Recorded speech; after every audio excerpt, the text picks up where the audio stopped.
Hi, I'm Real Deal MMA, and in this video I am going to be breaking down the last stand of the last Emperor. It's Fedor's last fight ever versus Ryan Bader. I'm really looking forward to this.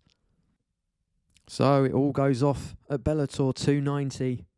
Two heavyweights colliding here, and it's a sad day. It's a sad day for MMA fans, I think, when Fedor finally hangs up those gloves. I do think it won't be the last we see of him. I think he'll probably end up having an exhibition, probably against Roy Jones Jr., someone like that. But as far as professional MMA goes, I think this has got to be the end. And he said it before, but I think this is the end for Fedor. And it could well be the end for Ryan Bader as well. Fedor's career spanning over 22 years now. Well, 23 years now, actually. So his first win was in the year 2000, and that was a submission win. So what an incredible career this man has had. No wonder why he's viewed as an absolute legend in the game. Many people think he's the greatest of all time. I'm not so sure about that, but he is an absolute icon. So, where I wanted to start in Fedor's career was not right at the start of his career, but actually go back to 2016, because there's no point looking at Fedor's early fights, especially if you want to sort of break this down from a handicapping perspective. We don't learn anything from looking at old Fedor fights. But if we go back to 2016, we get a better idea. So if we go back in our time machine and we go all the way back to 2016, Fedor was fighting in St. Petersburg in Russia, and he was fighting Fabio Maldonado, and he was a gigantic favourite. Fedor was minus 1200, so minus 1200. So what the bookies are saying there is, actually, yeah, in minus 1200. So that's 92.3 implied probability to win. So the bookies are saying that they think there's 92% chance that Fedor wins this fight. Well, if you watch the fight, you'll know that there's no way that he won that fight. He was dropped heavily in the first round. He barely survived, and he was being outclassed for most of the fight. I mean, I had it a wide score for Fabio, but the home cooking was in, and it's Fedor, and they gave the decision to Fedor, quite incredibly. Later on, they tried to sort of say, maybe we'll class it as a draw. But that was only symbolic. Like, on his record, Fedor has got the W, despite being completely outclassed. But in decimal, that's 1.08. So if you're putting £100 on $100 on Fedor, you would have only won $8 back from 100. So just incredible, but absolute robbery. But it was a red flag to show us, really, that Fedor was past his best, even in 2016.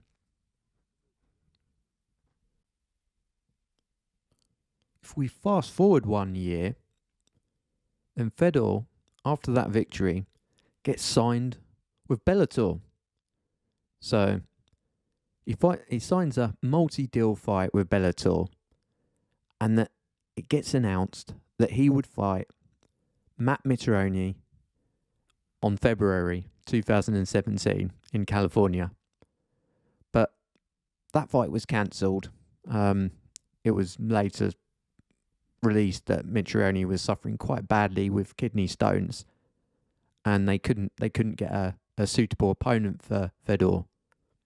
So the fight was rescheduled for Bellator in June. So what we saw on that night in Madison Square Garden was absolutely incredible. We saw Fedor come out throwing absolute heat. We saw Matt throwing absolute heat. We see them both connect, and we see them both drop. A double knockdown. I've never seen anything like it, and it was absolutely incredible.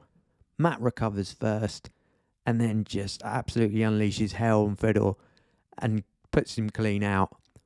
Ground and pound, and gets the W. But it was just incredible fight. If we fast forward 1 year later, then Fedor is back at Bellator at the heavyweight Grand Prix, and he's fighting legend Frank Mir. So this was interesting because the bookmakers at the time had priced Fedor as the underdog, plus 140. So many people were expecting Fedor to get knocked out here. Most people thought he was shot at the time. We'd just seen him a year earlier get knocked out. They didn't give him much chance here. But Fedor comes back after getting actually dropped in the first round and hurts Frank Mir quite badly and gets the victory. It was an interesting knockdown. I remember thinking, well, that looks a little bit iffy. Tinfoil hat. It looked a little bit iffy. But looking at the replay of it, it was just very clumsy from Frank. Frank comes in, lowers his head, he's swinging wildly, and he gets hit straight on the temple. And I think he was more or less out on the ground. And then we see Fedor just unloading and getting the victory. But Fedor was hurt a few times. Frank got him with a fantastic knee down the middle. Fedor didn't like that one bit. He backed off. But I have to say, in that fight, Fedor looked aggressive. He was covering distance well. And he had the power. Fedor would then fight Chael Sonnen in the semi-final. He would be the favourite to win. Fedor was 42 years old. And Chael was 41. And this would have been a good fight about 10, 15 years ago. In the fight, Chael comes out super aggressive. He throws this big overhand cross, which Fedor saw, counters, and then drops Chael on the floor. Sonnen recovers pretty well. He actually gets up on his feet, and then has some success with the takedowns. And then he even manages to get Fedor's back. And it looked quite a dangerous position. But bizarrely, Chael then flips over and then loses the position, which turns out to be a really bad decision. Now, I think this was just bad fight IQ. But there were some people that were saying, why would you lose that position? That's slightly iffy. I just think it was bad fight IQ. But Chael was getting hit clean in that fight a lot, and he looked like he wanted out. But in the fight, he did have some success with the takedowns. But then Fedor caught him, and the fight was over. Chael shelled up, and the ground and pound from Fedor finished the fight. So, then Fedor would then go on to fight Ryan Bader for the vacant title. Bader looked in really good shape in the weigh-ins and in the fight. The fight started really aggressively, with Ryan tagging Fedor almost instantly, dropping him and winning, putting him clean out. It was an easy fight for Ryan, and his power was just too much for Fedor.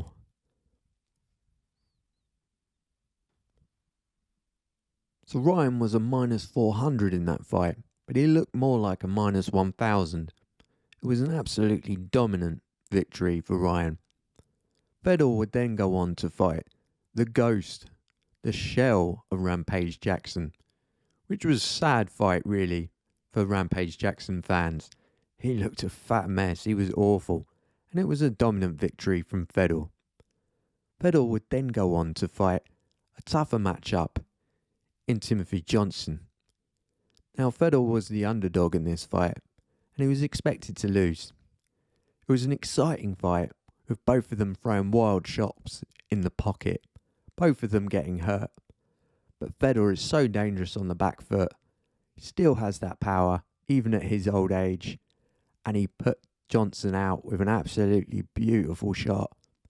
And Johnson didn't know where he was. It was a fantastic performance from Fedor. And it's the best we've seen him in a long, long time. But I think it was very bad fight IQ from Johnson. And he ended up losing because of it. A victory there that he could have grasped and taken, but he didn't. And Fedor came out of it with the victory. So if we look at Ryan Bader, he's coming off 2 impressive victories. Both went 5 rounds. His cardio looked good. His hands have still got power. His striking looked good. And his grappling looked good. His overall fight IQ in both fights was impressive. And he came out looking fairly dominant. So, how does he match up against Fedor here? So I think Ryan Bader matches up very well here against Fedor. Remember, we've seen this fight before. Why should it be any different this time? Bader is 39 years old. He's in the twilight of his career. But he's coming off 2 impressive victories. Fedor is 46 years old. Yes, he's coming off a good victory against Tim Johnson. And he beat the shell, the absolute mess of Rampage Jackson. But Ryan has looked good in both his last fights against good opposition. He won a unanimous decision and looked really good. His grappling looked good, his striking looked good, and his overall fight IQ was good. His cardio has looked really good. I don't see anything different in this second fight. I think a lot of people are hoping that Fedor gets the victory and it's a happy ever after. I don't see it. I think Ryan Bader stops him and stops him in brutal fashion.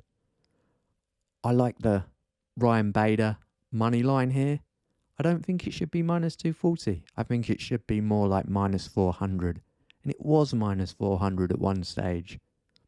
But we're probably seeing a lot of fanboys bet Fedor here. Who can blame them? But I don't think there's any value really in it. I think it's more...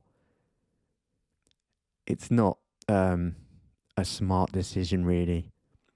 And I think Ryan Bader at minus 240 is a much better bet. I like him by the money line. And I think he's a good parlay piece. And when the props come out, I think it should be interesting to see what they're lined at. Look at the under 1.5. Look at the under 2.5. Will fight start round 3? No. You know, if these odds are good, they're possible bets as well. Ryan Bader inside the distance. Another obvious bet.